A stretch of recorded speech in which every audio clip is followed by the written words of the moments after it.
Hey guys, and welcome back to the Infinite Adventures podcast.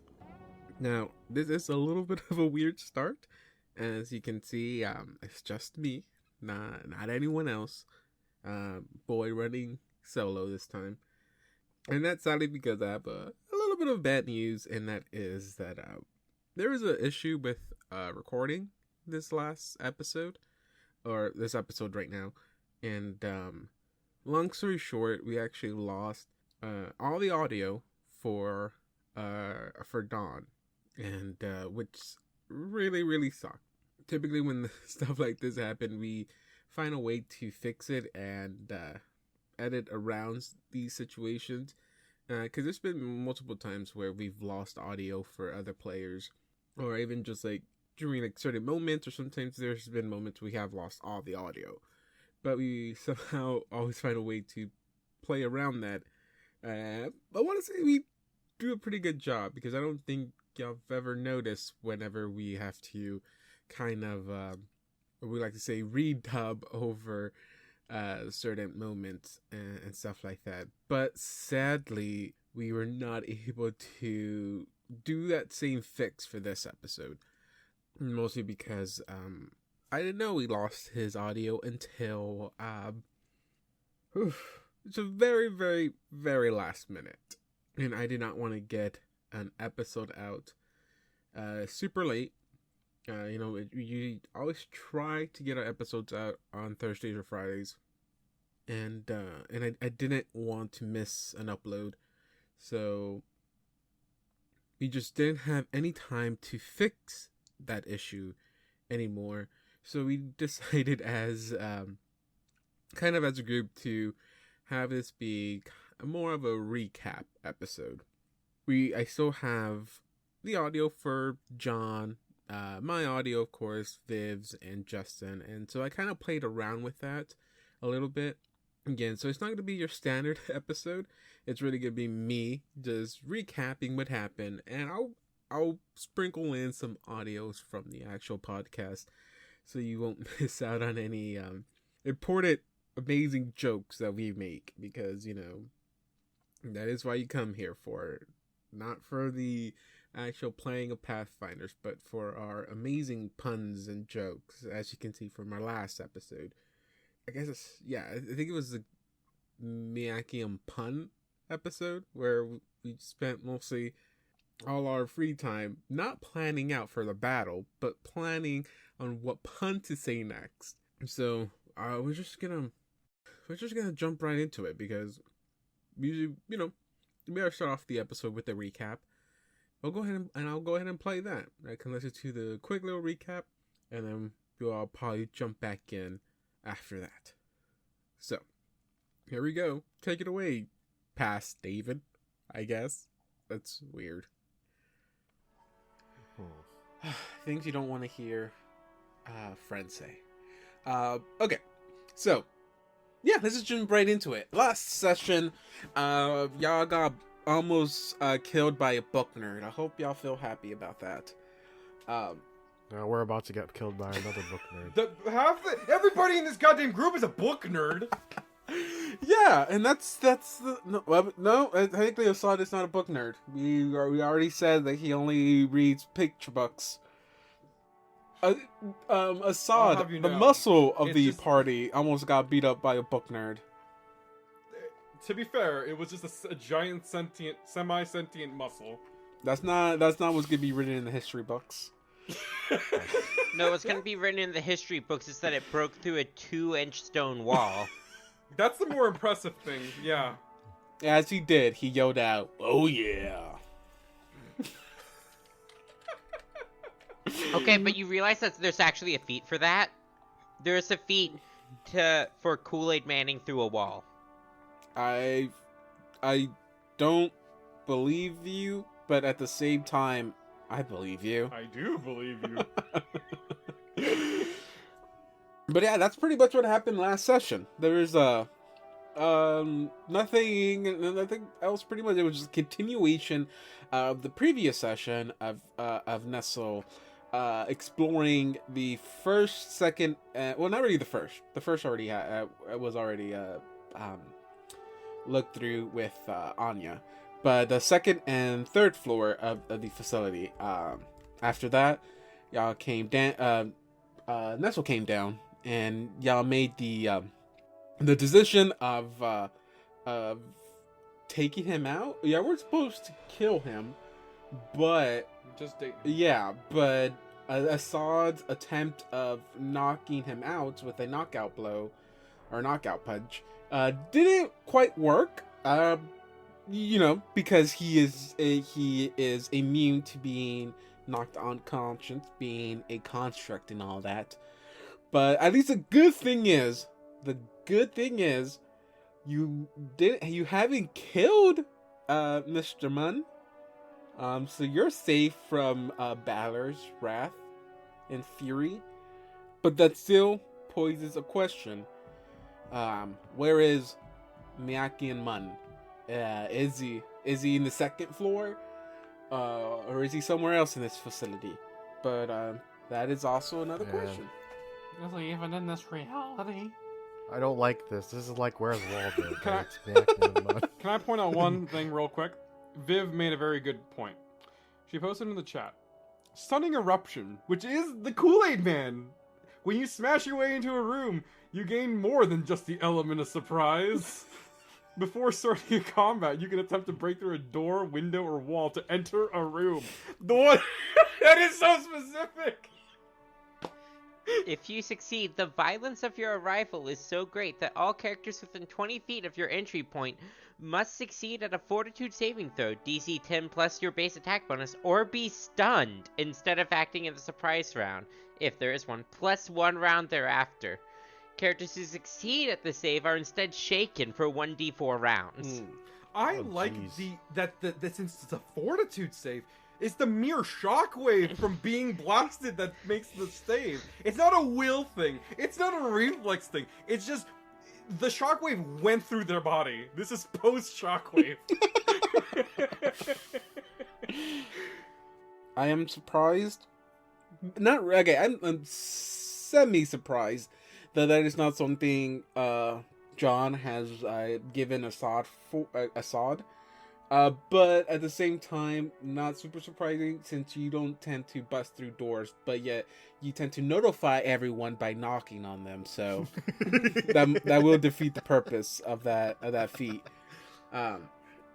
We have to be a gentleman before we fight them. Look, don't get mad at me for creating. Look, you must be a gentleman before massacring everyone in the room. I got you. Exactly. It's like politely saying hello, friendo, before you kill anybody. Hello, pal. Hey, pal, old buddy, old friend. I got you a gift. He just stabs him in the chest. I give you the gift of death. I don't want this. Can I return this?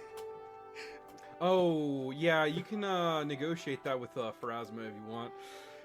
Do you have a gift receipt for this? Sorry. There's no gift receipt. I'm sorry.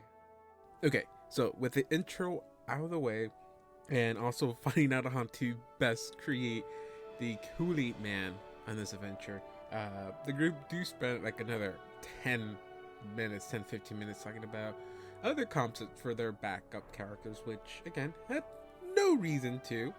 Just decided to waste some time talking about stuff like that. The party does continue forward with at least trying to come up with some plans on how to best approach this first floor, specifically the elevator, which they quickly abandoned. It spent so much time, which I had to cut out. All the time they spent talking about this elevator, which they just quickly abandoned. But yeah, that's what they do. They come up with plans. Don't go through them. But okay, yeah, let's just go ahead and keep going. The game is y'all's. Like I said, there's the staircase that leads up to the second and what will lead up to the third floor as well. And you also have the elevator at the very bottom corner of this room that leads downstairs. Other than that, that's pretty much your options there. You can just leave if y'all want as well, but I don't know. That's always been an option, David. I don't know why y'all would. I mean, you are... I have an idea. How about this is non-canon? How about we leave now and go have a picnic? I think that sounds like a grand idea. I don't know. Maybe kill some giants. That'd be fun. Let's play a different adventure path. Hey, David, if you happen to have Giant Slayer available, let's just go kill some giants. Let's go Giant Slayer Book 1 right now with level 9 characters. What's next? Well, whatever is up there is gonna come down here soon. Yeah, where's that elevator? Is it? I assume it's the That's not square. the elevator. This is? Elevator Yeah. here. I figured. Should I go in or? The elevator? Yeah. Well, we know that there's there are things upstairs, so... Alright, I'm gonna try and disable the elevator. Or whatever this thing is called. I think it's called an elevator. Is it called an elevator? I think we were explicitly told that this is an elevator. I thought I was a dumb waiter or something. Alright. What is the proper term for this? 49 inch? Is it a dumbwaiter or an elevator? Well, this right here is what you call a cable-assisted, hydraulic cylinder-assisted, counterweight, pump hydraulic jack-powered elevator. I'm just using a bunch of Specifically, buzzwords. Assad, The how Mark did you- when did you III get so model smart? designed by... It's the Mark III model designed by gnomish artificers. The fuck? Several types of elevators exist, such as the chain and bucket elevator, grain Oh, arm no. screw conveyors using Oh, the no. principle What of have I done? Archimedes screws, or the chain and paddles or forks of hay elevators. Hay elevator is an elevator that uses hauls bales of hay or straw up to a hay loft. Okay, I don't know what kind of elevator this is, but apparently elevators have existed for a very long fucking time. This is just a standard, your standard levered elevator. You just walk in, you pull the lever, and as you continue to pull it, it will take you either up or down. Oh, it's just an elevator. This kind of elevator?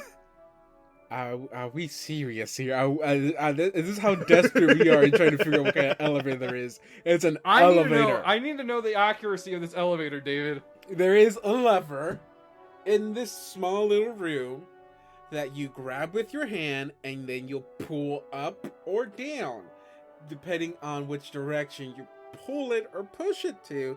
The elevator will then activate the gears, and the gears will pull ropes, either pulling you up or untightening and pulling you down. I'm gonna disable the elevator somehow. Good luck. Try blindness and no. Oh fuck. Well, I mean, I realize could get. That's I a mean, bad we could joke. just That's get a bad Andres joke. to destroy it completely. 17 on trying to say stop it from working. You have no clue if you stopped it or not. Are there any I gotta stop doing it in character. Are there any open exposed gears in the elevator? Only a lever. Oh, okay. You know how elevators have like a what do you call it? Like that space between the floors. You know what I mean? Yes. How thin is that? Is that? It is very difficult to even try to see through it. It is a tight. Okay, very tight. Well, there goes my plan of jamming the dead body in there. You know, To be fair, it's just skin. well, it seems like it's gonna have to go all the way down, so best way for us is just to go up, and then deal with it accordingly, going down when we get to the top. When we get to the top. Okay. Before Assad walks up, Nestle says, "Hey Assad, watch out for the paintings. Actually, everybody, watch out for the paintings." I would say, if you want to completely avoid them, you would have to go up here with your eyes closed. I can do that. That sounds like a doable thing. I'll go after you. I basically need to hold somebody's hand to go up there to at least kind of know where I'm going. Well, what's the worst that can happen, right?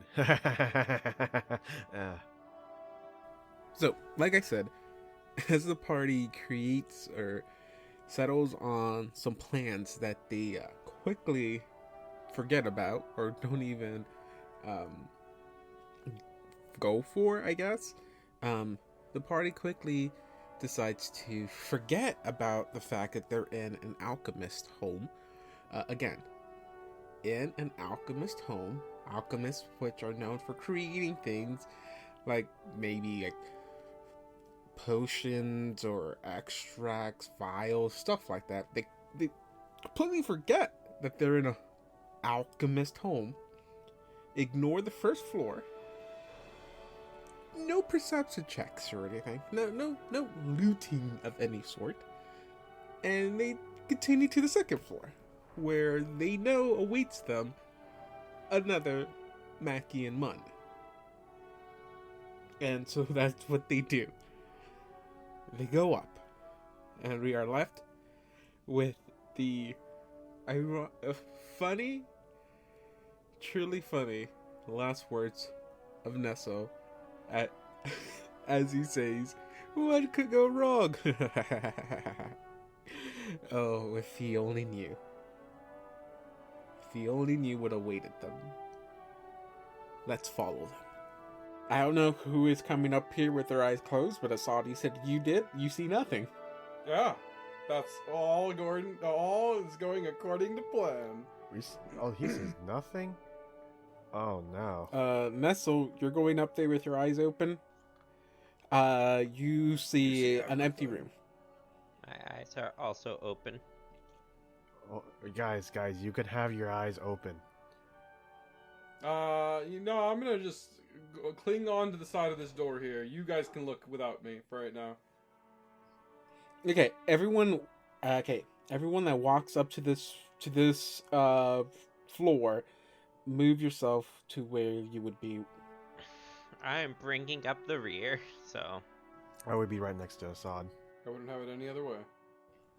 So as you start creeping up to here, not stealthily but silently, I saw you get to this portion of the room, of the staircase, and you hear, "You damn intruders, you will die!" And from hiding from behind the little staircase, you see Mun jump out. Oh shit, like right next to me. Yeah, I never tried being reasonable, technically. Oh, I opened my eyes. Oh, he was right next to us. Jeez. He was tucked away down in this little corner. and he wasn't being reasonable either. So Yeah, but I mean, it's his home. Does he have to be reasonable? listen, if you tell us come back the next day, and we come back the next day. Look, David, as adventurers, castle doctrine applies to us all the time in every place. I don't care if I'm in someone else's house, I have the right to defend myself.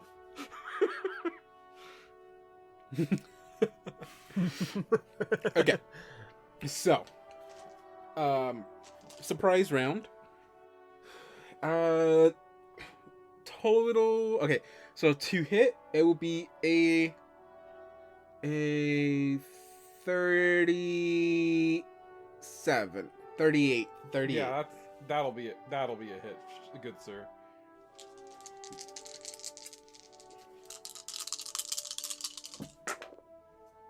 Okay, total damage will be 26 points of damage. I'm sorry, how 26 points of damage. much? Oh, it's gonna be one of these days. As he Yeah, okay. hits you right in the back of your head. He yells out, "No one gave you permission to trespass into my home. For that, you will die." Everyone roll for initiative. You better hope he doesn't go first, He probably will with our shitty rolls here. because that will be another attack against your touch AC. Yeah, I kind of figured. What is he doing to us? He's anyways? just punching the hell out of you. Oh, so he is a strong boy. Okay. 2 attacks against your touch AC. As he continue to just, I was gonna be a little bit appropriate and say something about fists, but I'm just gonna say he punches you. Yeah, that's fine. He double fisted me. I got it. Just like Captain Kirk. First attack, it most definitely will be a hit. 19 points of damage as he Ooh, he ouch. clocks you right in the neck, Okay. and then one more. Okay, pretty sure this will be a hit, but 27. Yeah, that's also a hit.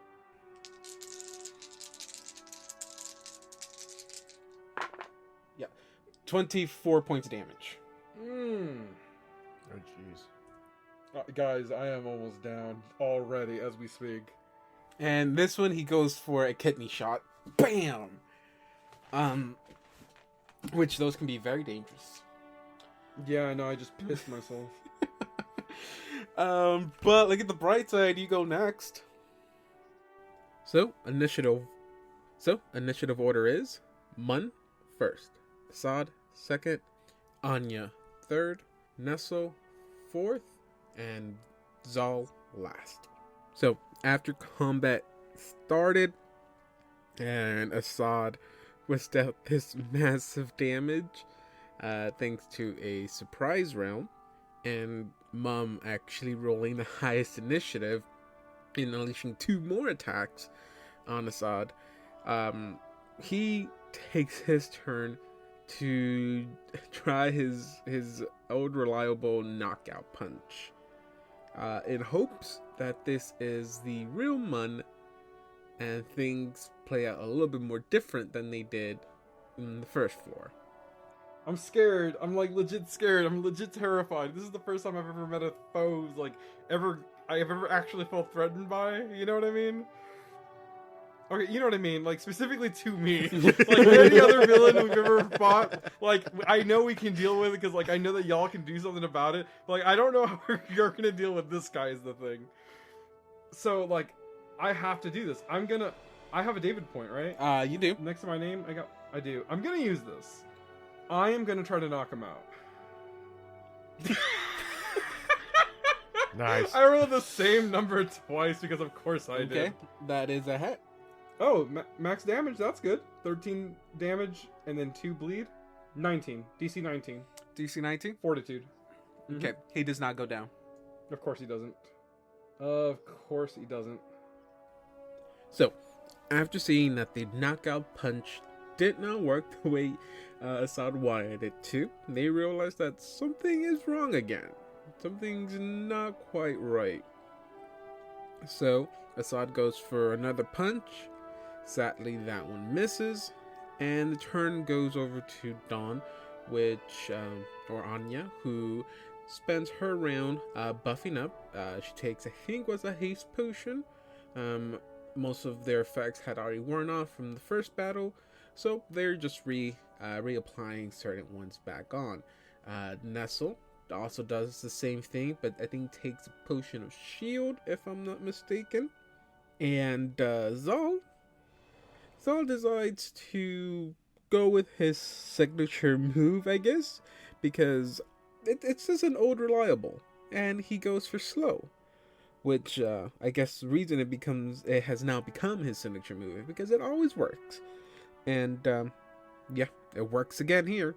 And this Miyaki Mun is pretty much put in a big handicap because he is successfully slowed. Zal then ends his turn with drawing a wand of Cure Light, if I'm not mistaken, and that pretty much wraps up round 1. Round 2 starts up again. Since Assad never moved, Mun goes out and attacks again. Sadly, for me, not with 2 attacks, but he still manages to get 1 good attack out. Okay, so John, I will say, Viv maybe saved you here, because I can't, unless I roll a natural 20, I don't have enough damage to put you down. That's nice. So, at least you won't die this turn. Not today, bitch. Okay, let's see. It is Mr. Mum's turn, and gonna lay out a punch right between your eyes. See if he can knock you out. Not actually trying to knock you out, but Yeah, I know. Okay, not a 20, but it is a hit. Yeah, if it's against my touch, it's definitely. It's not against your touch. but I mean, I can give you the number. It'll be a 42. No wait, 41. 41. 15 points of damage. I have 1 health point. That is not good. Hey, well, at And, least you're alive and not, down. Takes a 5-foot step. So after taking that dangerously massive damage for Assad, he takes his turn to take at least one good swing at Mun, but fails, does not make contact, and, not trying to get any more danger, he takes his 5-foot step back, no more than that, because, again, afraid of getting an attack of opportunity. He's very low, and he ends his turn with that. Next, we move on to Anya, who decides to join in the fight by loading 3 bombs thanks to the haste extract she took. And yeah, I'll just say this is where things start turning for the worst, as she tosses the 3 bombs and only hits with 1. Okay. Confirm the fumble, and both of them are misses. Okay. Not a confirmed fumble. You can kill, or you can put down Assad. Just poke him. If you just poke him and he falls over, he dies. Is Assad like a horse? Sorry, it's not going to heal. It's 1, 2, 3, 4, 5, 6, and 7. It's only 2 reflex save. You actually hit with the other bomb. 29? 19. Yeah. How much damage am I taking?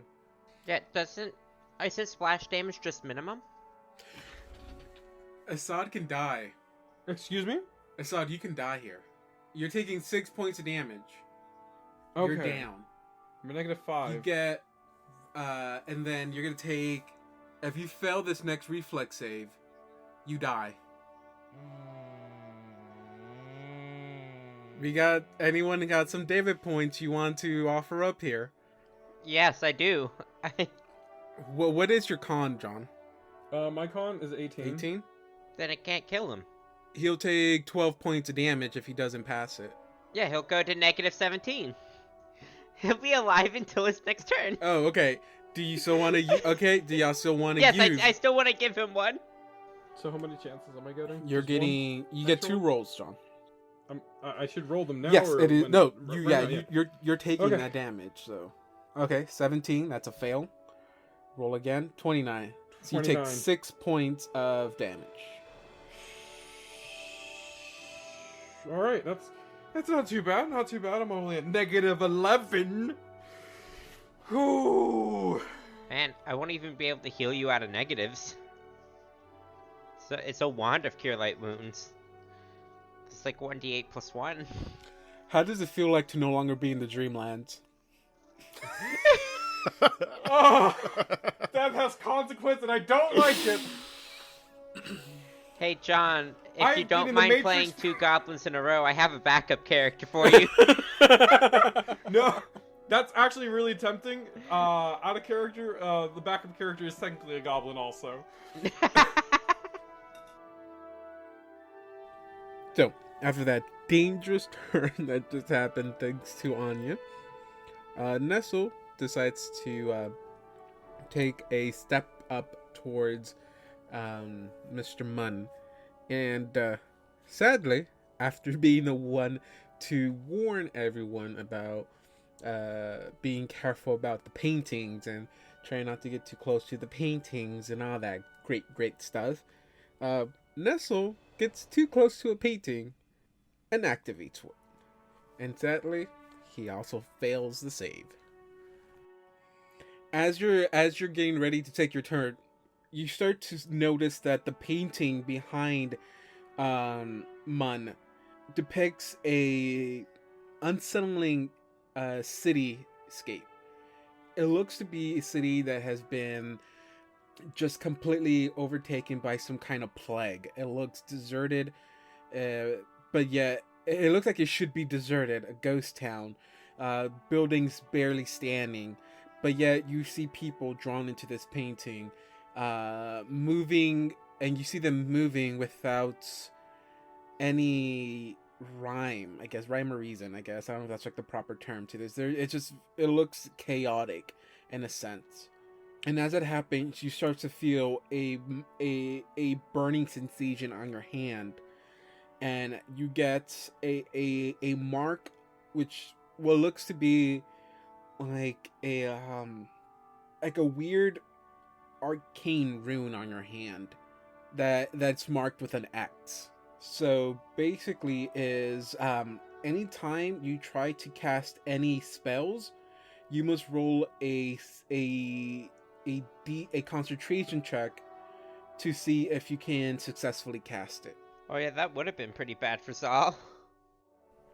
So, after Nestle fails his saving throws for the painting, he goes out for another attack, using his little steady combat maneuver combo. He manages to get off another good hit with some good damage, but he tries to go a little bit above and beyond, and it tries to attempt a trip maneuver, which thanks to his like investigator abilities he has, but sadly that backfires on him, for he rose too low on the combat maneuver check and is punished by basically tripping himself up, and he falls over prone.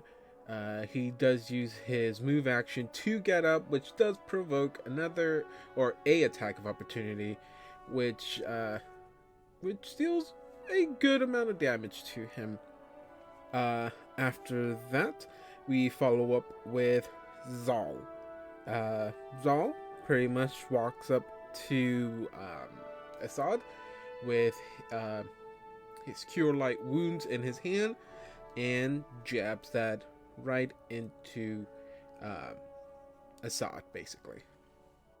Okay, and it's going to be Viv's turn. Alright, I guess I'm using my wand to put cure light wounds on Assad. Luckily, my UMD is now a plus 22 at this point, so it's legitimately impossible to fail. So 1d8 plus 1 of healing. You heal 3 hit points. Oh, fun. Wait. Does Assad refuse it? Because if you do, you have to roll a will save. Of course not. No, I'm not refusing it. Remember what you learned in first aid. If they're unconscious, you assume consent. For healthcare purposes. I have just jumped out. I have just yelled at the top of my lungs that I'm going to jump, and then I jump and fall from a 10-story building. I land on the ground. You do not have my consent. Wait, does Assad have a bracelet on there that says does not accept medical assistance because of religion? Yeah, that's the point of do not resuscitate things. Okay, so it's just it is better to accidentally save a life that does not want to be saved than to accidentally let someone die who didn't want to. Hey, quick question, because I think because Don has me gaslighting myself over here. Pathfinder First Edition, you're still in the negative if you get health points, right? Yeah. Okay, just double checking. With round 3, Mun starts off with walking over to Anya. Because she's too far away for a 5-foot step, he does use up his turn thanks to the slow effect cast by Zal, and also does provoke an attack of opportunity from Nestle, but he does end up dodging that and manages to basically corner Anya in the corner, I guess, of the room. No pun intended, I guess. With that, it does move on to Assad's turn, but Assad is currently under. He's still in the negatives, and that moves over to Anya's turn. Anya decides to repeat the actions she did last time and loads up 3 more bombs. And she decides to play this dangerous game of see the hit. And just like the first time, she throws 3 bombs, does incur 3 attacks of opportunity from good old Mun. But just like last time, 1 hits and 2 do miss Mun. The good part of this is the mischance roll, or the roll you have to do to see where the bomb lands, kind of worked out in Assault's favor, as one of them does hit the back corner square of Mun's little area, so just far away from where Assad can get hit, or wouldn't have to be worried about getting hit. But the second bomb does land right next to both, right in between Assad and Mun, which we basically come right back to the situation we were in the last turn, and basically Assad's life is yet again left up to a roll of a die. Will you... no, wait. If he fails it, he dies on a 12, doesn't? Yeah, I die. Yeah, I'm going to use a David point here for him. Okay. Yeah. You too, Nestle? I mean, if he die, he might just die here. So If he does not pass, he dies. All right. Yeah, I'll use 1 too. Thank you, I'm so sorry, The guys. Joker, that means you actually lose 2 rolls. Nah, I didn't know the Jokers were anti-wild. They could lead to a squash spin on the slaps. I think I got it on my first... Hey, look, one of those is a nat 20. At least one. You know what? I give you an Antony. You actually flip over and fall down the stairs. Give me a quick reflex save for the fall damage. I think actually that's acrobatics. David, his limp body just flops around like a fish. Then Falls Assault over the also stairs. falls down the stairs. So I take 6, right? Yes. And you are dying -14. now. Mm-hmm. Can I force feed him? You can my force turn? feed anything, but that will also provoke an... Oh, wait. Well, I'm not even close to... Is forcing a potion down someone's throat a full round action? Is it? That's what I was asking. I think so. Oh, then I wouldn't be able to do it. He's too far. Alright, looks like we're going to use the stall for a turn option that we have. And we're going to continue to deconstruct Macnamun's house. By casting Stone Shape. Same proportions as last time, so 2-inch thick stone. God, how many times can you do this? I just want to prepare so I know. I have 2 more 3rd level spells left and 4 4th level spells if I need to overcast it, which maybe the only 4th level spell I have that's useful in combat is Mind Thrust 4, which isn't useful in this combat. Okay, so you're sealing him back up, correct? The same way like it was done Last session, yes. So, we did accidentally miss play turns here. So right after this dangerous turn Assad had, Zal did set up his safety move, or his stall return move, like Viv said, of basically surrounding Mun once again in a chamber of stone, basically, with the stone shaped spell. Then after that, Nestle ended up going. He did have to go before Viv, but again, like I said, we accidentally misplayed it. But Nestle ended up doing is basically taking out a potion and moving up to Assad to be ready to administrate it on the beginning of his next turn. But basically that rounded up round 3, and we move over to round 4. There Mun, since he only had one action to do, again, thanks to slow, he tries to break one of the walls. I think it's the one that was facing behind him, because that was the safest way to do to escape this room, or this little chamber that was created around him, because the front one would have basically made him open to another bomb attack from Anya.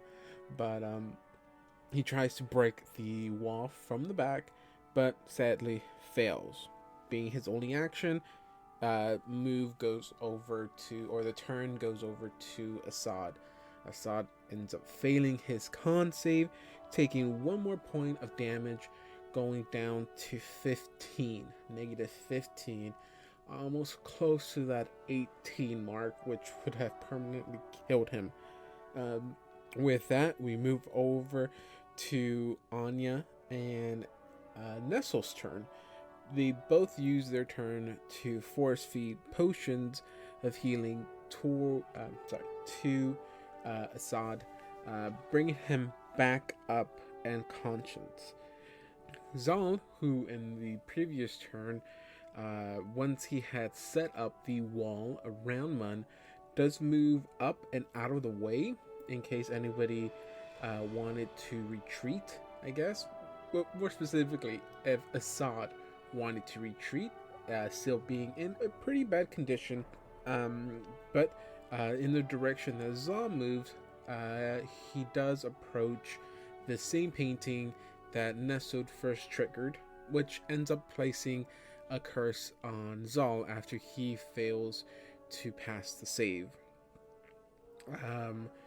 On the actual round 4, Zal does take his turn to figure out what the effect was, which he finds out that it is a curse effect that is placed on him, and he then goes and moves in the direction of Mun, in the process of activating his dequeering, which turns him invisible and creating 4 clones of himself, or 4 illusions of himself. With round 5, Mun manages to finally break the back wall, but his turn is immediately over due to the effect of slow.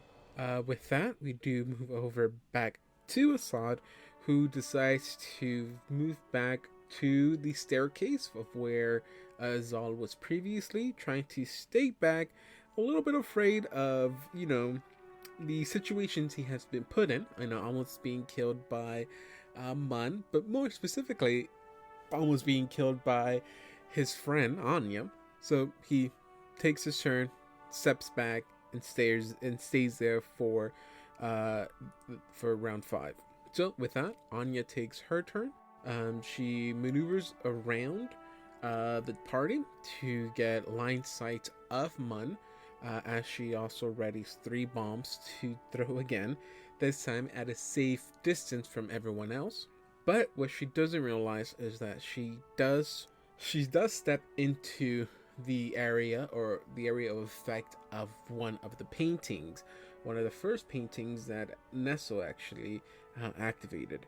She sadly fails her save, and she starts uncontrollably dancing as her turn is basically ended and halted right there.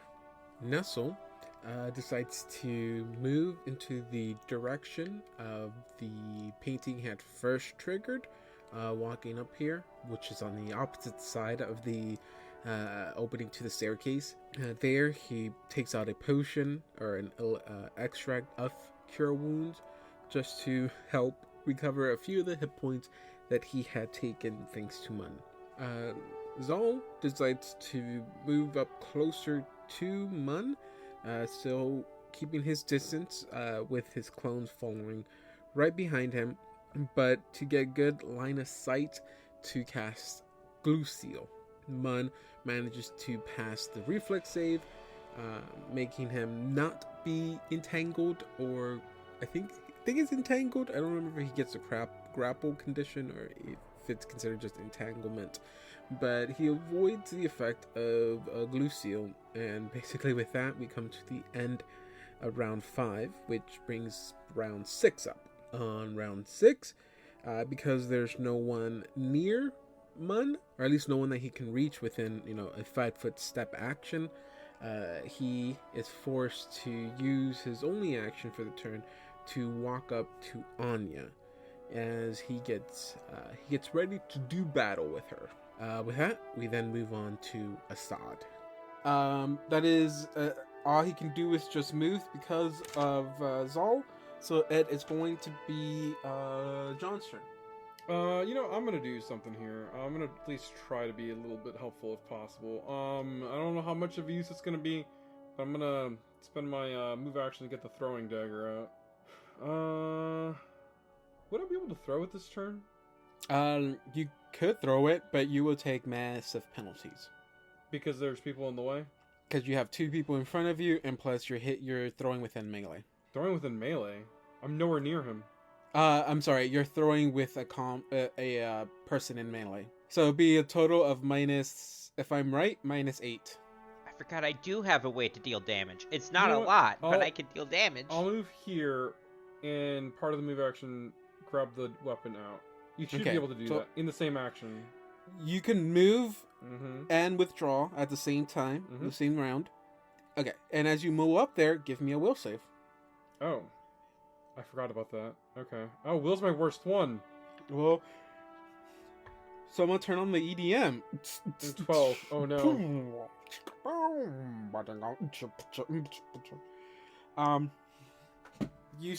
Assad starts to dance. Like no one's watching. He's got Hey horrible guys, should I moves. just start casting stone shape to cover the painting? Yes. Dawn, it is your turn. And now it is Nestle's turn. Oh no. Well, I might be part of it soon. I mean, I have to pass by it. You already passed by that one. Oh, I did. Yeah, you're right. You cleared this one and this one on your first time going up. Now you cleared this, the one on the top, the arcane one, which you failed. Yeah, that one's already cleared for you. 5, 10, 15. Oof, I guess attack. attack of opportunity. I think I actually missed this attack. Steady combat him as swift action. 21 is a miss, right? 21 is. Wait, is he still doing flat-footed? Or No. Is he doing?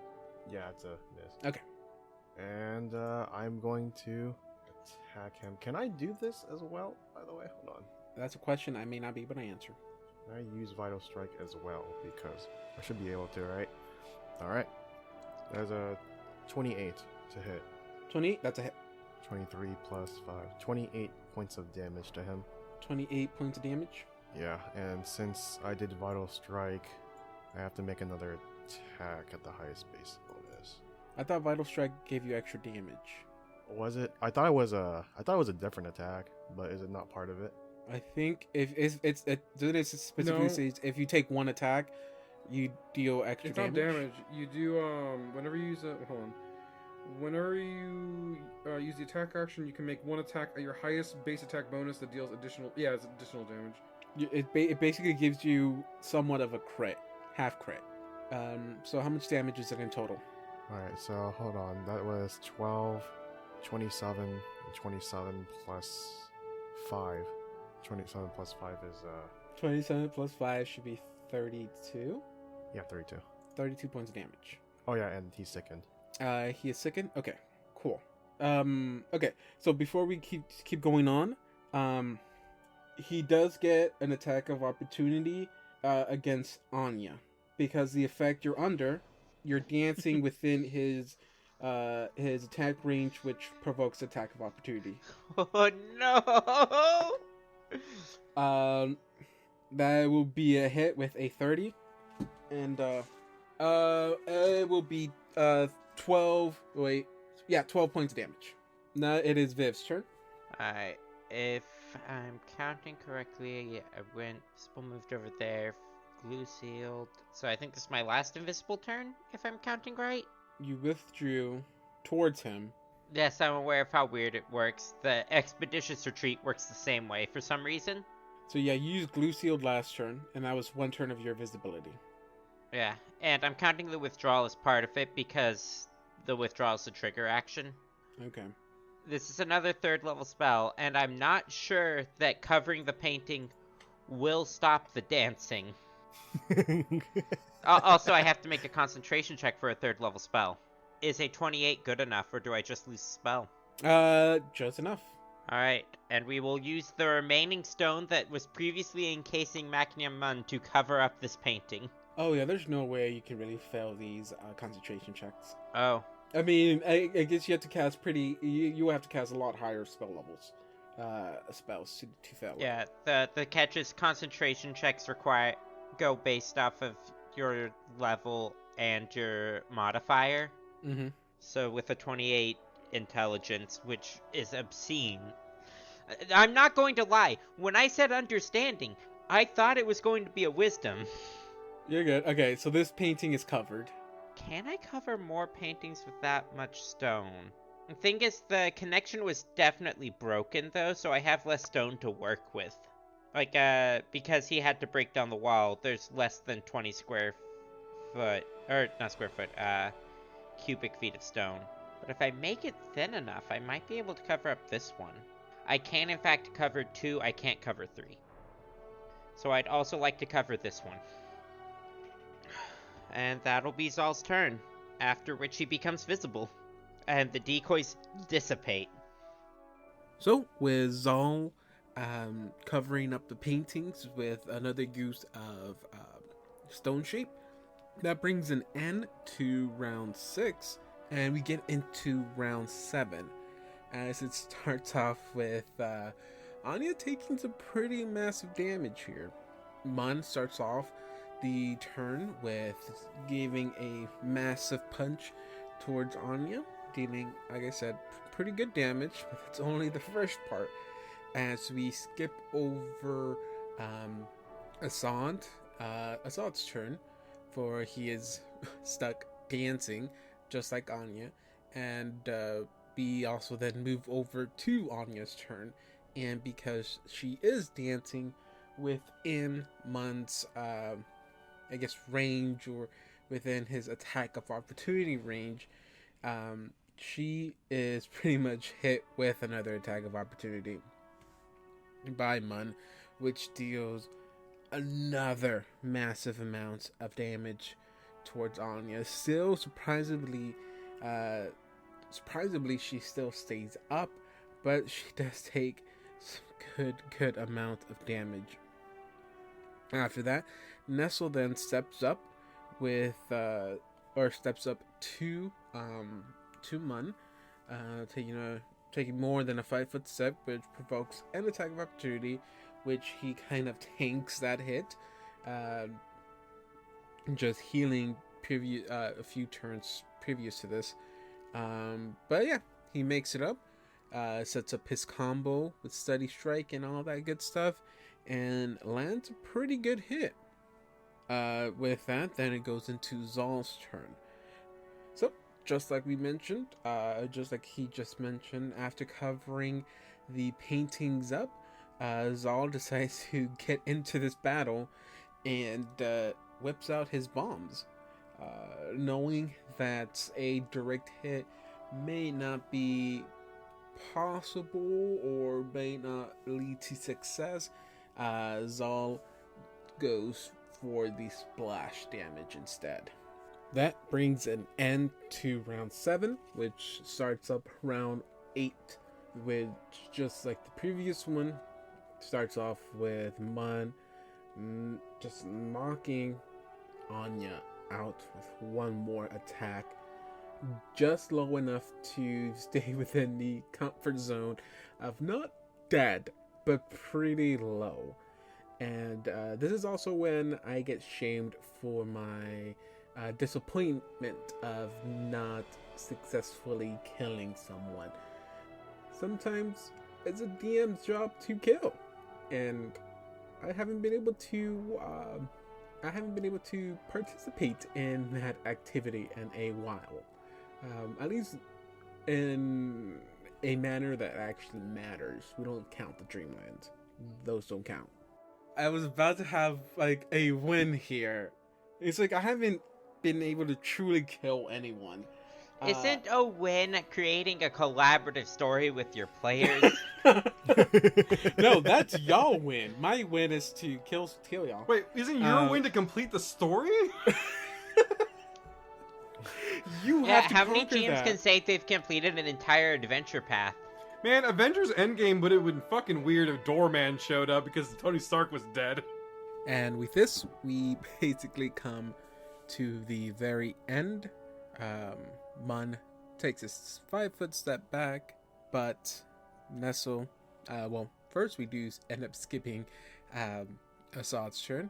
He's dancing. Anya loses 1 point for failing her con save. With both of their turns basically passed, Nestle 5-foot steps up next to Mun, unleashing 2 more attacks. One ends up missing. The second one hits. Sadly, the damage is not quite enough to take Mun out, but Zal, with another bomb, manages to not roll a natural 1, and the splash damage is just enough to knock him out. And that pretty much summed up the battle. So, I will say, by editing the episode in this style, I realized that we tend to sidetrack a lot, just in conversations, because I just edited an episode that took us 2 hours or 2.5 hours to record, down to barely an hour. I mean, the only reason it's close to an hour is because I'm adding these, snippets of information or transitions, I guess, to the next scene. But everything got pretty much summed up in like 40-ish minutes. Which I will say, I am sad that, we did lose the audio and we had to do this kind of recap episode, I guess. But I hope it was still somewhat enjoyable. I didn't just want to jump on here and just said, we did this, we did that, and that's it. So I thought maybe just by kind of explaining parts and adding the audio of the actual recording of what I do have, that made this recap a little bit more enjoyable, I guess, or at least more tolerable. But if it didn't, then I do apologize again. We couldn't fix the audio problems in time to get the episode out on time, so we had to resort to this. Hopefully this doesn't happen again, and you won't have to worry about having to have another episode like this. But nonetheless, next episode technically 139, will be back to normal. I double checked it to make sure all the audio is correct, and at least from what I have heard, everything's good. So with that, it is recording day today, so I'm excited. I had to get ready for that. So I will just leave y'all with a farewell, and we'll see you, or you'll hear us next time.